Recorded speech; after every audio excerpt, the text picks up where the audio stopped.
Fala aí, pessoal, tudo bem? Vamos continuar nossa aula? Semana passada nós estávamos falando sobre hiperadrenocorticismo, só que a parte de sinais clínicos, né? Então terminamos essa parte de sinais clínicos e agora nós vamos entrar na parte de diagnóstico, tá? Provavelmente não. Diagnóstico é a parte um pouquinho mais complicada para o hiperadrenocorticismo. Por se tratar de uma síndrome, né? Ela tem várias caras, como a gente já viu. Tem o basicão, né? Tem as características clínicas mais comuns, só que ela tem várias apresentações clínicas, tá? E nem sempre um teste só ou um exame é o suficiente para se chegar no diagnóstico definitivo, tá? E é sobre isso que nós vamos falar, beleza? Semana passada nós começamos, ou melhor, nós terminamos com esse diapositivo, né? Falamos como diagnosticar o hiperadrenocorticismo através dos sinais clínicos. Vocês lembram dos sinais clínicos? Caso não lembrem, dei uma olhadinha na aula da semana passada, tá? Algumas alterações laboratoriais que nós vamos conversar e os exames de imagem, tá? E o que vai confirmar o diagnóstico são os testes endócrinos, principalmente esses dois. Esses dois aqui, que é o teste de supressão com dexametasona ou estimulação com ACTH, já vai ser suficiente, necessário para diagnosticar mais que 70, 80, 90% dos casos de hiperadrenocorticismo, tá? Então a gente vai ficar focado nele, logicamente, vamos falar dos outros, mas vamos focar e gastar um tempo principalmente nesses dois, ok? Então vamos lá, vamos ver o que nós temos que entender e aprender hoje. Então, logicamente, para você realizar o seu diagnóstico, a anamnese é extremamente importante, não só para o hiperadrenocorticismo, né? Mas para qualquer patologia, qualquer doença, né?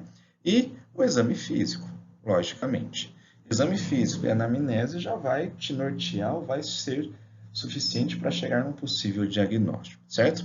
As queixas mais comuns, lembrando, poliúria, polidipsia, aquela alopecia endócrina, um ganho de peso, mas não seria um ganho de peso, né? Aquele abaulamento de abdômen, aquele abdômen penduloso, letargia e fraqueza, tá? Isso são as queixas que os proprietários virão relatando para vocês. De testes laboratoriais, né? Então, no hemograma nós teremos um leucograma de estresse. Lembrem o que é um leucograma de estresse. Por que esse leucograma de estresse ocorre? Excesso de cortisol, né, pessoal? Excesso do hormônio do estresse. Por isso que nós teremos um leucograma de estresse. Na parte bioquímica, as enzimas hepáticas, ALT, AST, fosfatase alcalina, elas estarão aumentadas. Mas por quê? Lembra que eu tenho deposição de gordura no fígado, né? Eu tenho uma lipidose hepática, e, consequentemente, eu tenho lesão de hepatócitos e até quadros de colestase também pode acontecer, certo? Então, essas enzimas estarão aumentadas no sistema circulatório. Terei uma hiperglicemia, a gente já sabe o porquê. Ela antagoniza os efeitos da insulina. Então, aí, ó, uma hiperglicemia com mais que 250 miligramas por decilitro de glicose circulante, né? Urinálise, nós teremos uma densidade baixa, menor que 1,020. Isso ocorre pela poliúria, polidipsia, diminuição da taxa de filtração glomerular. Proteinúria pode acontecer se eu já apresentar lesão glomerular. Excesso de colesterol, lembra que o cortisol participa do metabolismo de gorduras, né? Então eu tenho excesso de gorduras circulantes e também posso ter, logicamente, lipemia, tá? Logicamente, nenhuma dessas alterações são únicas e exclusivas, né, do hiperadrenocorticismo. Mas você pega um animal com histórico clínico sugestivo, sinais clínicos sugestivos e essas alterações laboratoriais, provavelmente você está entrando aí realmente no hiperadrenocorticismo.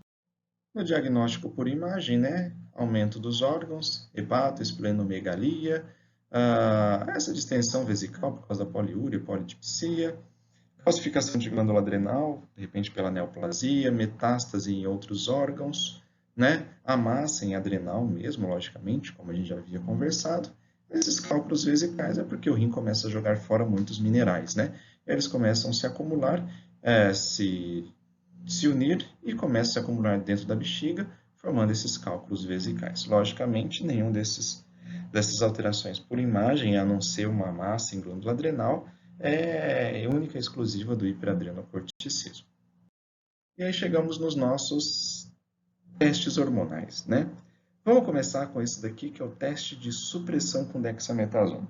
Primeiro, se ele é um teste de supressão, o que ele vai suprimir? O eixo hipotálamo, hipófise e glândula adrenal. Então, eu quero que vocês agora peguem o caderno e façam o eixo hipotálamo, hipófise, glândula adrenal. Lembra que hipotálamo secreta o CRH, que vai até hipófise, que vai fazer a hipófise secretar o ACTH. A ACTH vai lá na glândula adrenal e estimula ela a produzir cortisol. Cortisol, ou esse glicocorticoide, feedback negativo, tanto para hipotálamo quanto para a hipófise. Então, pausa o vídeo aí, pega a folha do caderno e desenha esse eixo, porque nós vamos precisar. Agora eu só vou falar porque nós já vimos isso, tá? Mas eu quero que vocês desenhem e que vocês trabalhem em cima disso, ok? Então, pausem o vídeo, vai lá, pega e faz esse eixo hipotálamo, hipófise, glândula adrenal. Agora que você já fez isso, então vamos falar sobre esse teste, né? O que é esse teste de supressão? Ele propriamente já está falando, eu vou suprimir esse eixo hipotálamo, hipófise, adrenal com um glicocorticoide, que é a nossa dexametasona, comercialmente chamado de Asium. Não só Asium, tem várias outras apresentações comerciais, tá? Essa é a mais antigona, né? A mais conhecida. Bom, tá aqui, ó. Útil para confirmar o diagnóstico de hiperadrenocorticismo, tem uma sensibilidade até que alta, de 90% a 95%. Eu tenho dois tipos de supressão, uma com baixa dose e uma com alta dose. Vamos começar com a baixa dose. Aqui é receita de bolo, tá, pessoal? Não tem segredo nisso daqui. Meu animal estará em jejum de 8 a 12 horas. Por que jejum? Porque se tiver lipemia, que ele pode apresentar, que a gente já viu no slide anterior, essa lipemia, logicamente, vai atrapalhar a sua dosagem hormonal, ok? Então, se ele tiver lipemia, você tem que tirar essa lipemia do sangue dele, utilizar fármacos para eliminar isso, e aí só depois fazer esse teste, ok? Lembrando, é um teste relativamente barato, porque o Asium, né, essa dexametasona é baratinho. Só a dosagem hormonal que aí se torna um pouquinho mais caro, algo em torno de 200, 300 reais mais ou menos, ok? Logicamente, a mão de obra sua e a parte interpretativa sua também, você tem que colocar valores em cima de tudo isso, óbvio. Vamos lá. Baixa dose. Vamos ver a receita de bolo disso daqui. O animal está em jejum de 12 horas. Ele vai chegar, então ele jantou, tipo, 10 horas da noite, 11 horas da noite, e aí o proprietário deixou ele em jejum. Jejum alimentar, tá? Não jejum hídrico. E aí ele chegou na sua clínica de manhãzinha, em jejum, e você vai coletar esse sangue para uma dosagem de cortisol basal, ok? Então, chegou em jejum de manhã, você coletou o sangue para dosar cortisol. Aí você vai administrar dexametasona. Nessa dose, 0,01 mg por quilo endovenoso, ok? Então, ele chegou, você coletou o sangue e aplicou a dexametasona. Ponto. A partir daí, o animal pode comer, pode viver normalzinho. Depois, você vai coletar outra amostra de sangue para dosar o cortisol 4 horas depois da aplicação de dexametasona e 8 horas depois da aplicação de dexametasona. Então, vamos fazer um cálculo rapidinho aqui. Se o animal chegou na sua clínica às 8 horas da manhã para coletar esse cortisol basal, aí você aplicou dexametasona. 4 horas depois, então vamos lá, 8, 9, 10, 11, meio-dia. Então, meio-dia você vai precisar coletar outra amostra. E vamos lá, meio-dia, 1, 2, 3, 4. Então, às 4 horas da tarde, você vai ter que coletar outra amostra. Então, você coleta sangue às 8 horas da manhã, aplica dexametasona, coleta outro sangue ao meio-dia, né, 4 horas depois, e às 4 horas da tarde, ou seja, 8 horas depois do cortisol basal. Ok? O que você vai fazer? Você vai solicitar a dosagem de cortisol nessas amostras. Tudo bem? Bom, vamos ver aqui o de alta dose. Mesma história, tá? A receita de bolo é a mesma história. coletar sangue, qual que é a diferença de uma baixa dose para uma alta dose? A alta dose vai mostrar para a gente se ele tem, ou suspeitar, se ele tem a hiperadreno-adrenal dependente, tá? Já já a gente vai falar um pouquinho mais. Mesma história, ó, coleta sangue para o cortisol basal, só que agora a nossa dose ela vai aumentar um pouco. Então, você aplica 0,1 mg por quilo endovenoso de dexametasona, coleta sangue 4 horas depois e 8 horas depois da sua dexametasona. Ok? Bom, olha no seu eixo hipotálamo-hipófise que você desenhou aí no seu caderno. Lembra que cortisol vai inibir hipotálamo, hipófise. Consequentemente, o que ele faz com a produção de cortisol? Diminui, não é isso? Você está aplicando um glicocorticoide. O que esse glicocorticoide vai fazer nesse eixo? Inibir hipotálamo, né? Suprimir o hipotálamo e suprimir quem? A hipófise. Por isso que é falado de teste de supressão. Então, 4 horas e 8 horas depois da dexametasona, o que você acha que vai acontecer com a concentração de cortisol? Normalmente, fisiologicamente, tem que estar baixa, não é isso? Porque eu estou suprimindo esse eixo hipotálamo-hipófise-adrenal. Então, olha só, qual que seria a interpretação para esse teste de supressão, tanto na dose baixa quanto na dose alta? Cães normais, o meu cortisol pós-dexametasona tem que ficar abaixo de 1 micrograma por decilitro de sangue. Isso mostra que o eixo realmente ele foi suprimido, então mostra que o eixo ele está normal. Eu vou mostrar alguns gráficos, vai ficar mais fácil da gente visualizar isso. Então quer dizer que naqueles animais que o meu cortisol 4 horas e 8 horas depois da dexametasona ficar acima de 1 micrograma por decilitro, significa que meu paciente tem sim hiperadrenocorticismo. O que mostra? Mostra que o eixo não foi suprimido, portanto não aconteceu nenhuma alteração. Então aqui a mesma receitinha de bolo, tá? Ó, coletar a amostra pela manhã, ou seja, nosso cortisol basal, animal em jejum, administrar dexametasona, baixa dose, 0,01, ou alta dose, e depois coletar a amostra 4 horas e 8 horas depois da administração de quem? Da nossa dexametasona. Isso é receita de bolo, isso é protocolo. Então, isso não muda, tá?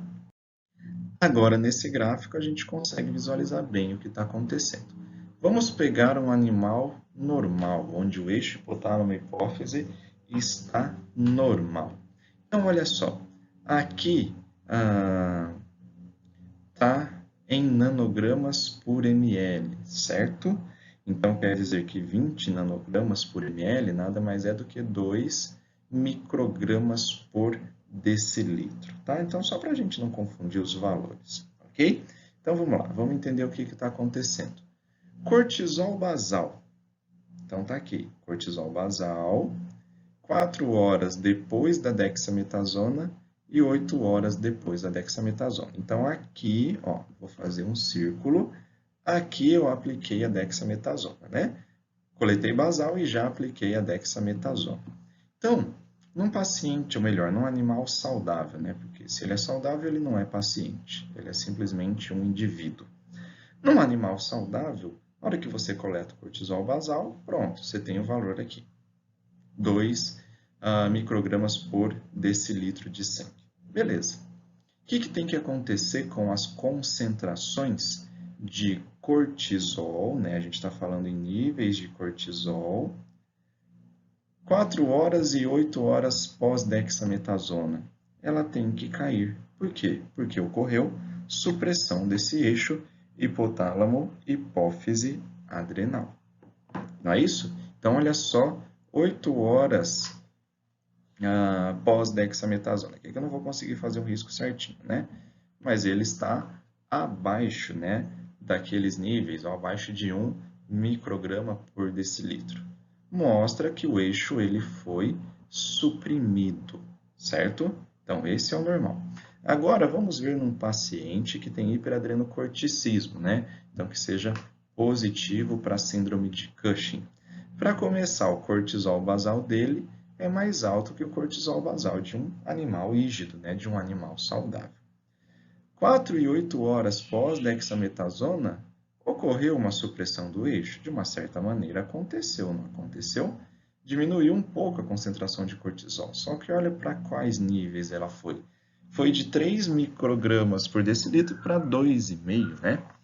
Então, não ocorreu supressão, certo? Essa supressão não é efetiva. Então, significa que tem alguma coisa impedindo essa supressão desse eixo. Ou seja, o meu paciente ele é positivo para a síndrome de Cushing. Então, tá aqui, né, o nosso cortisol pós-dexametasona. O normal é ficar abaixo de 1 micrograma por decilitro ou 10 nanogramas por ml, tá? Tanto faz. Limite, ou seja, aquele paciente que eu vou ficar indeciso, eu vou ficar com a pulga atrás da orelha e vou precisar fazer algumas coisas a mais. Entre 1 e 1,4 ou 10 a 14.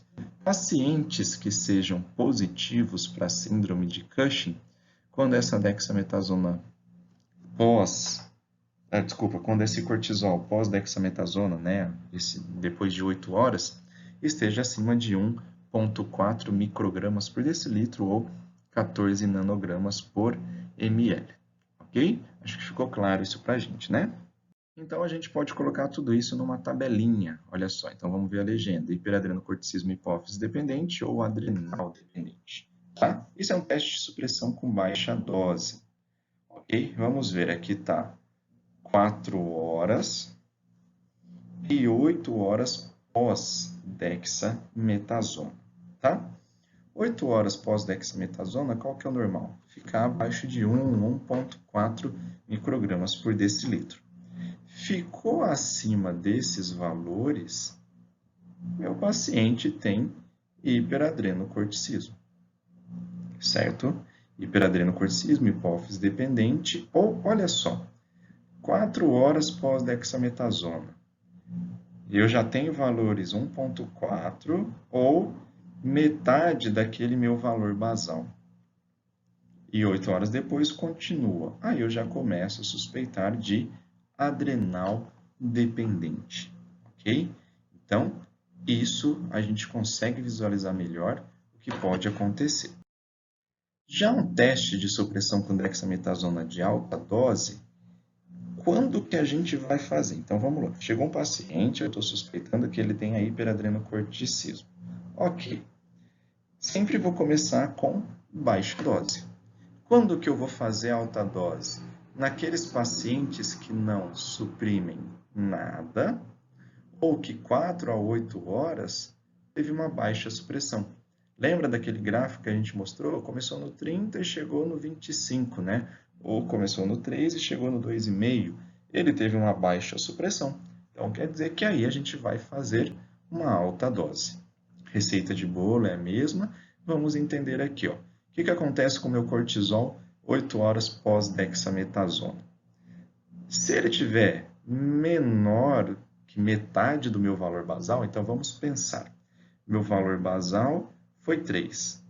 Metade disso é 1,5. Vou tentar escrever aqui, tá? Não sei se eu consigo. Pronto.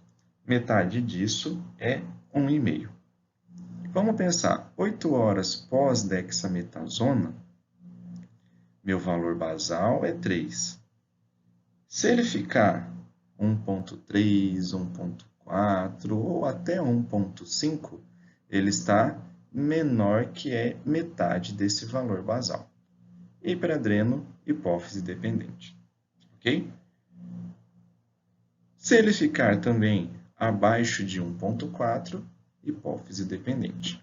Se ele estiver, por exemplo, 2, 2,5, ou seja, maior que metade desse valor basal, a gente já começa a suspeitar de adrenal dependente, ok? Então, para não criar dúvidas, que todos os alunos têm bastante dúvida com relação a isso. Baixa dose eu vou fazer nos nossos pacientes, todos que eu suspeitar de hiperadreno. Quando que eu vou fazer alta dose? Naqueles que não suprimirem nada. Nossa, então o proprietário vai ter que pagar um exame e de repente pagar o mesmo exame de novo? Sim. Se o proprietário não tiver muitas condições, o que você pode fazer é já fazer o teste de supressão com alta dose. Ok?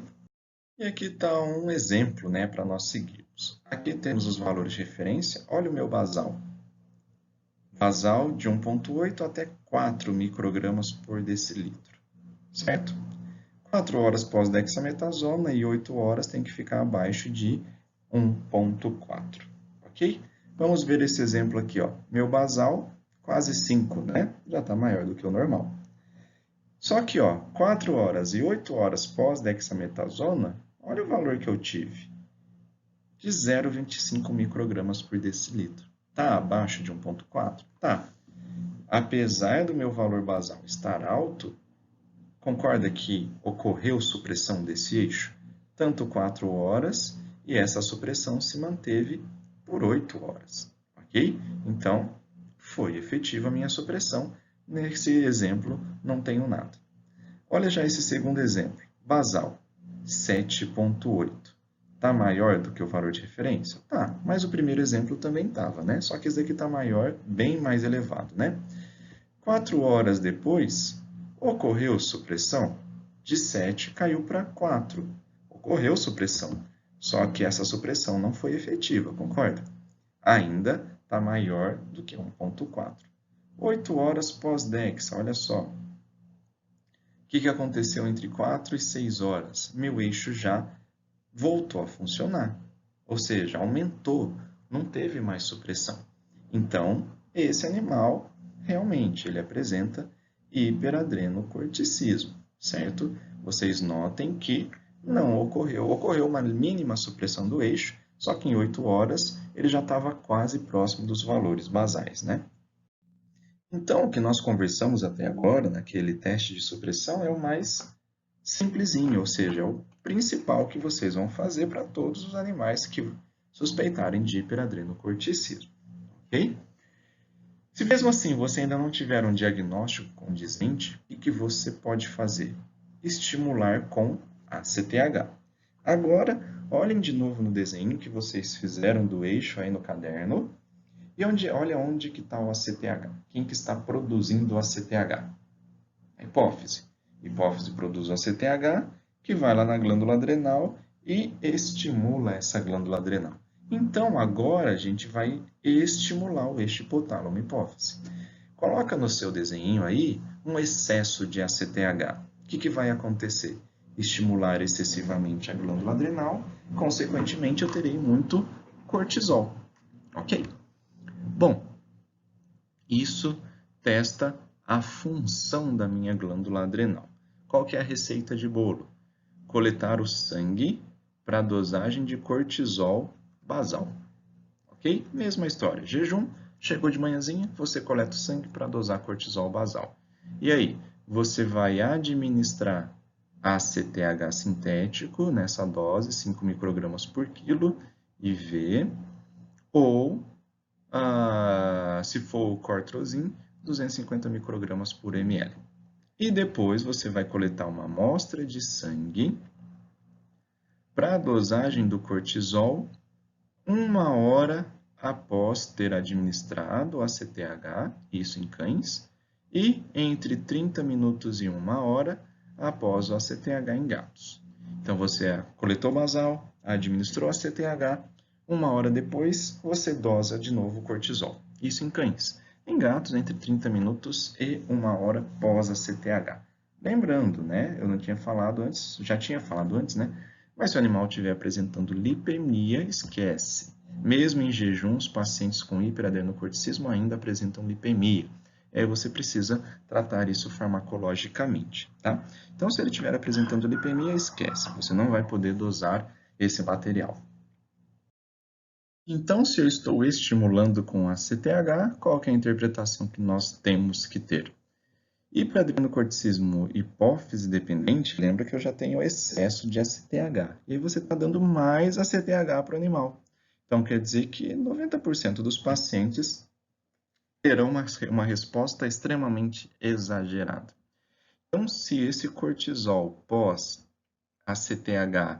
for maior que 220 microgramas por decilitro, seu animal provavelmente apresenta hiperadrenocorticismo. Vamos olhar isso num gráfico, vai ficar mais fácil.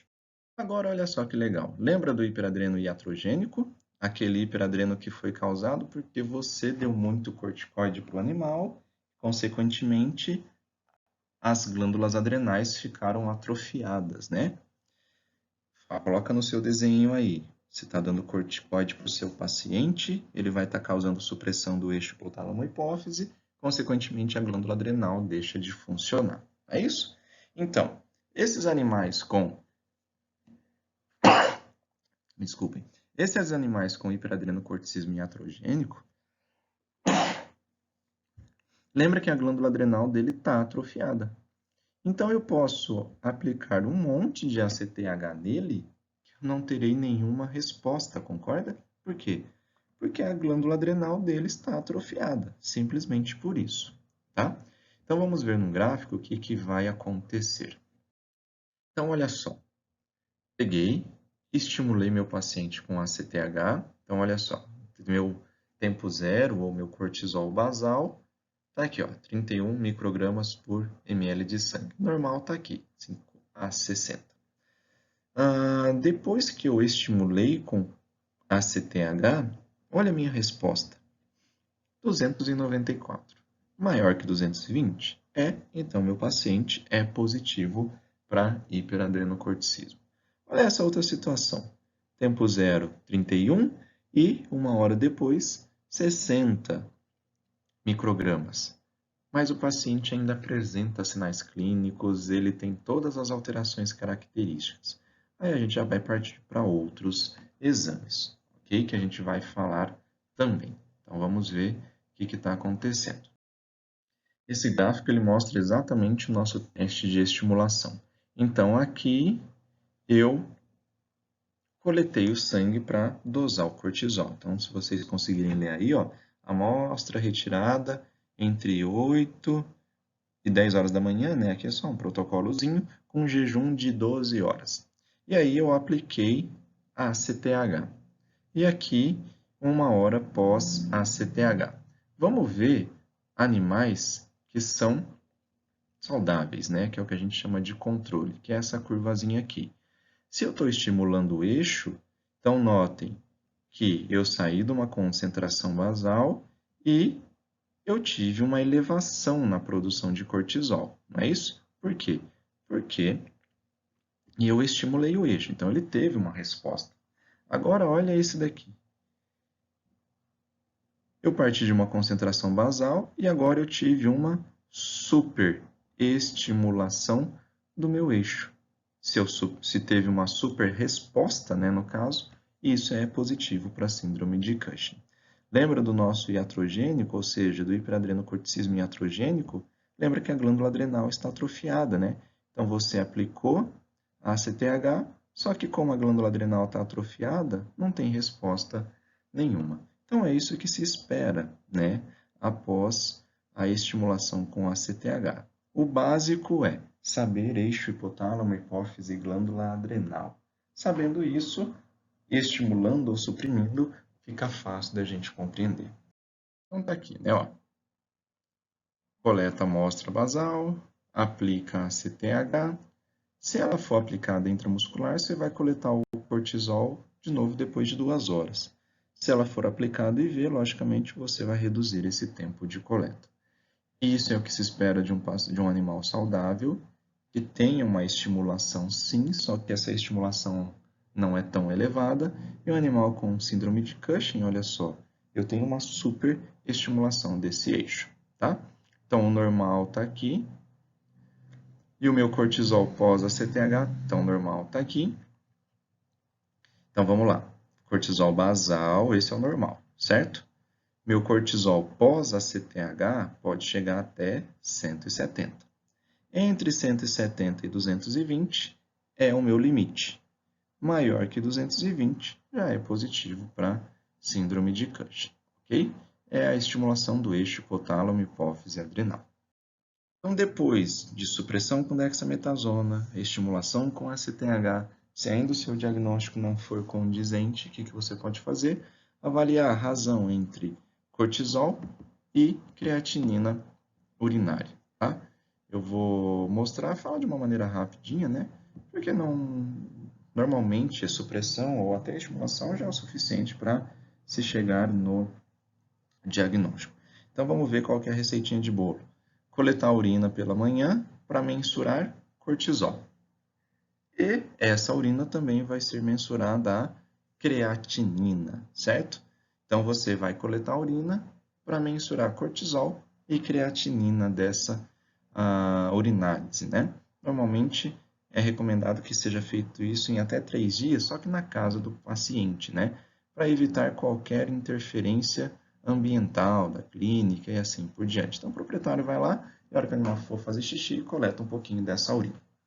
Então, a razão normal que nós devemos ter é essa daqui. Menor que 10, vezes 10 elevado à sexta, né? Em milimol por litro, certo? Lembrando que creatinina vai vir em forma de miligramas por decilitro. Então, 1 miligrama por decilitro de creatinina significa 88,4 milimol por litro. E o cortisol, ou ele vai vir em microgramas por decilitro, ou nanogramas por ml, ou nanomol por litro, certo?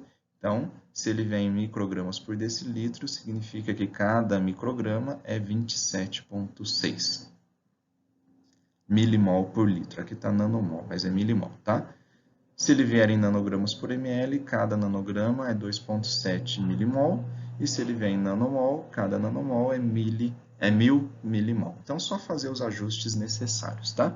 O ideal ou padrão é que seja menor que 10, certo? E isso vai mostrar para a gente se o nosso paciente tem hipercortisolemia, que é o que acontece no hiperadrenocorticismo, tá? Podemos também dosar o ACTH endógeno, né? Então, pensem agora, vou coletar a amostra de sangue do meu paciente e eu vou dosar o ACTH dele, não é isso? E aí eu diferencio daquela hipófise dependente daquela adrenal dependente. Lembra que a adrenal dependente o ACTH está baixo e a hipófise dependente o ACTH está alto. Não é isso? Então está aqui. ACTH menor do que o valor de referência, o meu problema está na adrenal. ACTH maior que o valor de referência, meu problema está na hipófise. Só que esse material, ou essa amostra é extremamente lábil, ou seja, é extremamente delicada. Eu preciso coletar com uma agulha refrigerada, com uma seringa refrigerada, e assim que coletar, já colocar essa amostra de sangue em refrigeração, tá? E não é tudo o laboratório que faz, normalmente essa amostra é enviada para fora do país, não é isso? Então se torna um exame até um pouco difícil de ser realizado, né? Difícil na coleta, difícil na armazenagem e até difícil no envio. Se por fim, tudo que você fizer não for possível chegar num diagnóstico, o que podemos fazer também? Isso que nós chamamos de perfil sexual ou painel sexual. Lembra que tudo começa a partir do nosso colesterol, né? Então, a partir do nosso colesterol, nós temos diversas enzimas que vão transformar esse colesterol em cortisol, ok? Normalmente, o que acontece é uma falha nessa 17-hidroxiprogesterona. Então, você vai fazer o perfil sexual e vai ver que tem uma falha nessa enzima, né? E aí, você tem uma hipercortisolemia, certo? Então, aqui é a sequência no seu diagnóstico. Primeiro exame que você vai fazer, supressão com dexametasona. O ideal, baixa dose e alta dose. Não tem condições? Direto a alta dose. Não fechou o diagnóstico, estimular o eixo com ACTH. Não fechou o diagnóstico, faz avaliação cortisol creatinina urinária, fazendo os reajustes nos valores de referência, tá? Não foi suficiente ainda para diagnosticar hipercortisolemia, dosa ACTH basal. E perfil sexual ou painel sexual, certo? Então, essa é a sua sequência de diagnóstico, ok? Eu sei que é bastante coisa relacionada ao diagnóstico, mas realmente, síndrome de Cushing não é uma doença simples, digamos assim, para diagnosticar, igual um hipertireoidismo ou uma diabetes mellitus, por exemplo, ok?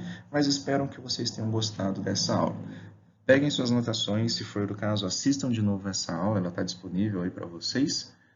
Façam suas anotações, marquem suas dúvidas e venham conversar comigo. Ok, pessoal? Então, nos vemos na próxima. Grande abraço a todos.